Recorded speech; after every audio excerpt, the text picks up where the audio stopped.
निमेषा 10 चाष्टोचा चकाष्टा त्रिशंतु ताः कला त्रिष्टकला मुहूर्तः स्याद होत्रम तु ताप्तः। इस श्लोक के अनुसार 18 निमेष एक कास्ट के बराबर होते हैं, 30 कास्ट एक कला के बराबर होते हैं, 30 कलाओं का एक मुहूर्त होता है और 30 मुहूर्त के मेल से एक दिन और रात बनता है। और इस 30 मुहूर्त में से सबसे चमत्कारिक मुहूर्त ब्रह्म मुहूर्त को या फिर अमृत बेला को माना गया है। सूर्योदय के ठीक 1 घंटा 36 मिनट पहले का वो रहस्यमय और चमत्कारिक समय, अगर आप इस समय का इस्तेमाल करना सीख गए तो कुछ ही समय में अपने जीवन में आए ऐसे ऐसे बदलाव को देखेंगे जिसे देखकर आप खुद ही दंग रह जाएंगे। यहाँ तक कि मनुस्मृति में मानसी मनु ने भी कहा है कि ब्रह्म मुहूर्त में उठकर हमें ध्यान यानी कि मेडिटेशन और वेदों का अध्ययन करना चाहिए।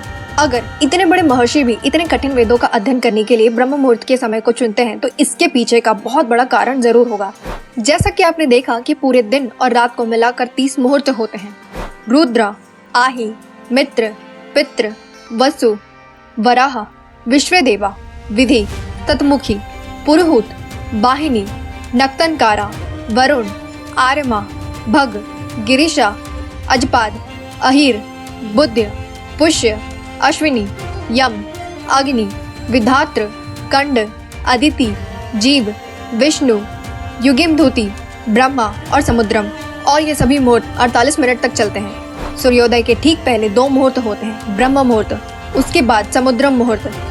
आज की इस वीडियो में हम इस दोनों मुहूर्त के बारे में बात करेंगे। सबसे पहले बात करते हैं ब्रह्म मुहूर्त के बारे में। ब्रह्म मुहूर्त यानी कि ब्रह्मांड का समय या फिर ब्रह्मा का समय। इस समय पूरे यूनिवर्स में ऐसे रहस्यमय और चमत्कारिक शक्ति फैली होती है जिसे आप अपने तरीके से यूज करके इस पूरे ब्रह्मांड से कुछ भी पा सकते हैं। कई लोग इतने में ही मोटिवेट होकर प्लानिंग बना लेते हैं, कल से ब्रह्म मुहूर्त में उठना है। लेकिन मैं बता दूं कि ये जितना आपके लिए अच्छा है उतना ही खतरनाक भी हो सकता है। इसके बारे में हम आगे बात करेंगे। सूर्योदय से ठीक 96 मिनट पहले ब्रह्म मुहूर्त स्टार्ट हो जाता है। तो ब्रह्म मुहूर्त सुबह 4 बजे से लेकर 6 बजे तक चलता है। लेकिन अगर आपको इसका एग्जैक्ट टाइम कैलकुलेट करना है तो आपको कोई सा भी सर्च इंजन ओपन करना है और सर्च करना है sunrise time in your location. For example मैंने सर्च किया सनराइज टाइम इन दिल्ली, तो जो भी आपके लोकेशन का सनराइज टाइम होगा उससे 96 मिनट को सब्ट्रैक्ट कर देना है। तो जो टाइम आएगा वही ब्रह्म मुहूर्त की स्टार्टिंग का टाइम है और इस टाइम से लेकर अगले 48 मिनट तक ब्रह्म मुहूर्त का ही समय होता है। तो ये तो हो गया ब्रह्म मुहूर्त की स्टार्टिंग और एंडिंग। अब हम जानते हैं कि ऐसी कौन सी चीज है जो 30 मुहूर्त में से ब्रह्म मुहूर्त को इतना शक्तिशाली बनाती है। Number 1, powerful energy. हमारी बॉडी में टोटल 72,000 नाड़ियां होती हैं और शिव संहिता में ये बढ़कर 3.5 लाख नाड़ियों के बराबर हो जाती हैं। पर इनमें से सबसे इम्पोर्टेंट नाड़ी है ईड़ा, पिंगला और सुषुम्ना नाड़ी। और एक समान मनुष्य में सिर्फ ईड़ा और पिंगला नाड़ी ही एक्टिवेट होती है। सबसे पहले आप अपनी उंगली लेकर अपने नाक के नीचे रखें और देखें कि किस नॉस्ट्रल से आप सांस ज्यादा छोड़ रहे हैं। 99% से भी ज्यादा लोग अपनी किसी एक नॉस्ट्रल से सांस ज्यादा छोड़ रहे हैं, तो वो होगा लेफ्ट या तो राइट। बहुत कम टाइम ही ऐसा होता है जिसमें आपका दोनों नॉस्ट्रल एक्टिवेट होता है, लेकिन ब्रह्म मुहूर्त के दौरान आपकी दोनों नाड़ियां ईड़ा और पिंगला दोनों एक्टिवेट हो जाती हैं और ये हमारी कुंडलिनी शक्ति को जागृत करने के लिए इम्पोर्टेंट रोल प्ले करती हैं। और जब आप ब्रह्म मुहूर्त में मेडिटेशन यानी कि ध्यान करते हैं तो आपका सुषुम्ना नाड़ी भी एक्टिवेट हो जाता है और ये हमारे मूलाधार चक्र से होते हुए सहस्त्र तक बहना स्टार्ट कर देती है। इसलिए साधु और योगी इस ब्रह्म मुहूर्त में उठकर ध्यान करते हैं। और ईड़ा और पिंगला दोनों का एक साथ एक्टिवेट होना कुंडलिनी शक्ति के लिए बहुत ज्यादा इम्पोर्टेंट है।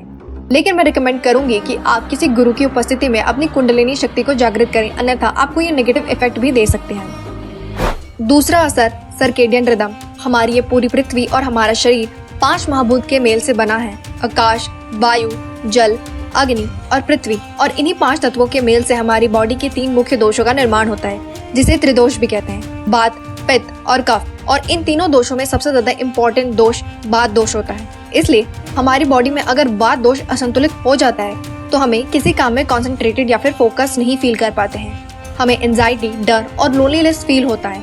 अकॉर्डिंग टू आयुर्वेदा हमारे बॉडी में सुबह 2 बजे से लेकर 6 बजे तक वात दोष का लेवल सबसे ज्यादा होता है। इसलिए इस समय हमारी बॉडी में क्रिएटिविटी, कॉन्सेंट्रेशन और फोकस करने की एबिलिटी सबसे ज्यादा होती है। इसलिए हमें इस समय पर ज्यादा से ज्यादा क्रिएटिव वर्क करना चाहिए और इससे हमारे वात दोष का बैलेंस बना रहता है। Number 3, law of attraction. जिस तरीके से हम और हमारा ब्रेन एक दूसरे से इंटरकनेक्टेड होते हैं, उसी तरह से हम और ब्रह्मांड एक दूसरे से जुड़े हुए होते हैं। अगर आप नेचर के रूल के अकॉर्डिंग चलोगे तो ब्रह्मांड आपको वो हर एक चीज देगा जो आप चाहोगे। अगर आप ब्रह्म मुहूर्त के समय अपनी कोई भी थॉट या फिर विचार ब्रह्मांड को दोगे तो ये ब्रह्मांड उस थॉट को रियल लाइफ में मैनिफेस्ट करने में उतना ही कम टाइम लेगा। आप ही सोचिए, अगर आपको पॉइंट ए से पॉइंट बी तक जाना है जिसमें बहुत ज्यादा ट्रैफिक है तो आप पहुंचोगे जरूर, पर बहुत लेट से। वहीं अगर आपको पॉइंट सी से पॉइंट डी तक जाना है जिसमें कम ट्रैफिक हो तो आप बहुत जल्दी पहुंच जाओगे। इसी तरह ब्रह्म मुहूर्त के समय जब सब लोग सोए हुए होते हैं और इस समय ब्रह्मांड में ना के बराबर विचार होता है, अगर आप ब्रह्म मुहूर्त में उठकर अपना कोई भी थॉट या फिर विचार इस ब्रह्मांड तक पहुंचाओगे तो ये ब्रह्मांड आपके उस थॉट को रियल लाइफ में उतना ही जल्दी एक्सेप्टेंस में लेगा। इसके अलावा बहुत सी ऐसी चीजें हैं जो कि इस 48 मिनट के मुहूर्त को और भी ज्यादा पावरफुल बनाती हैं, जैसे कि कॉस्मिक एनर्जी यानी कि विश्व शक्ति। आपको पता है कि हमारे रास्ते 4 कालों में डिवाइड होते हैं। फॉर एन एग्जाम्पल, अगर सूर्यास्त 6 बजे होता है तो 6 से 9 इस काल में हमें कभी भी नहीं सोना चाहिए। 9 से 12 राक्षस काल, इस समय हमको कभी भी जगे हुए नहीं रहना चाहिए। 12 से 3 गंधर्व काल, जब हमें सबसे गहरी नींद में होना चाहिए। 3 से 6 मनोहर काल, जिस समय हमें हर हालत में बिस्तर छोड़ देना चाहिए, क्योंकि मनोहर काल के दौरान इस समय ब्रह्मांड में सबसे ज्यादा कॉस्मिक एनर्जी यानी कि विश्व शक्ति होती है और ये वही एनर्जी है जो इस ब्रह्मांड को सुचारू रूप से चलाने में मदद करती है।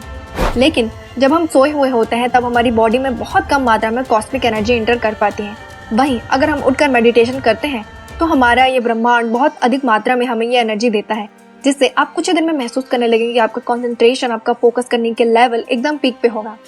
आज की मॉडर्न वर्ल्ड में हम अपनी पुरानी संस्कृति को खो चुके हैं। जिस समय में सोना चाहिए उस समय हम डिनर करते हैं, जिस समय हमें उठना चाहिए उस समय हम सोते हैं।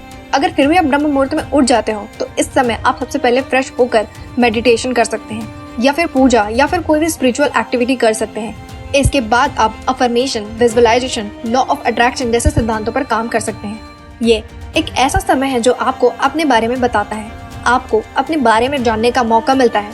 इस समय का यूज करके आप अपने आप को और भी ज्यादा डेवलप कर सकते हो। ये जो टाइम है वो नए सृजन या फिर सेल्फ क्रिएशन का समय होता है। ध्यान दीजिए कि इस समय में आपको प्लानिंग नहीं करना है। इसके अगले वाले मुहूर्त यानी कि समुद्र मुहूर्त में आपको प्लानिंग करना चाहिए। आपको कभी भी ब्रह्म मुहूर्त में उठकर नेगेटिव थिंकिंग नहीं करनी चाहिए। इस समय आप ट्रैवल या फिर किसी से झगड़ा नहीं कर सकते। इस समय ब्रेकफास्ट ना करें। इस समय में कोई भी सेक्सुअल एक्टिविटी ना करें। ऐसा करने से ये मुहूर्त ब्रह्म मुहूर्त ना रहकर कुछ और ही बन जाएगा। कई लोगों का मानना है कि ब्रह्म मुहूर्त में उठकर आप दोबारा सो सकते हो, लेकिन आयुर्वेद में ऐसा करना निषेध माना गया है। इससे हमारे त्रिदोष का बैलेंस बिगड़ता है। चलिए, ये सब तो हो गया, लेकिन ब्रह्म मुहूर्त में उठे कैसे? तो आप सबसे पहले ये सोचिए कि अगर आप डेली लेट सो के उठते हैं तो आप अचानक से ब्रह्म मुहूर्त में उठने की कोशिश ना करें। इससे आपके हेल्थ पे बुरा असर पड़ेगा और अगर आप उठ भी जाते हो तो आपको पूरा दिन थका हुआ और स्लीपी फील होगा। इसलिए अपने टाइम को धीरे धीरे सब्ट्रैक्ट करें। जैसे कि अगर आप डेली 8 बजे सो के उठते हो, उसके कुछ दिन के बाद आप 7, फिर उसके कुछ दिन के बाद आप 6:30 बजे उठो। ऐसा करके आपको प्रैक्टिस करना है ब्रह्म मुहूर्त में उठने का। आपको अचानक से टाइम पे जंप नहीं करना है। आपने एक चीज नोटिस की होगी कि जब आप सोते हो तो आपके ब्रेन में कुछ न कुछ इमेजिनेशन चलती ही होती है कि आप कहाँ गए थे, आपने पूरा दिन क्या किया, और ये जो इमेजिनेशन है वो बढ़ती ही रहती है। इसके अलावा आपका ब्रेन हमेशा बोलता रहता है। अगर आप इस इंटरनल म्यूजिक यानी कि बड़बड़ाने को बंद कर दोगे तो आप 5 मिनट के अंदर सो जाओगे। दूसरा, डेली आपको 9 से 10 बजे सो जाना है। थर्ड, सोने के ठीक 2 घंटे पहले डिनर कर लो। फोर्थ, सारे इलेक्ट्रॉनिक गैजेट्स को हटा दो। फिफ्थ, स्क्रीन टाइम को कम करो। सिक्स्थ, पूरे दिन कम से कम चीज कंज्यूम करो। सातवां, सोने के पहले मेडिटेशन करो एंड देन सो जाओ। तो आज के लिए बस इतना ही। मिलते हैं अगली वीडियो में। तो बने रहिए चैनल के साथ और सब्सक्राइब कीजिए नो हाउ विद पल को। और अगर आपको ये वीडियो पसंद आई तो इसे अपने फैमिली व्हाट्सएप ग्रुप में शेयर करना बिल्कुल भी ना भूलें।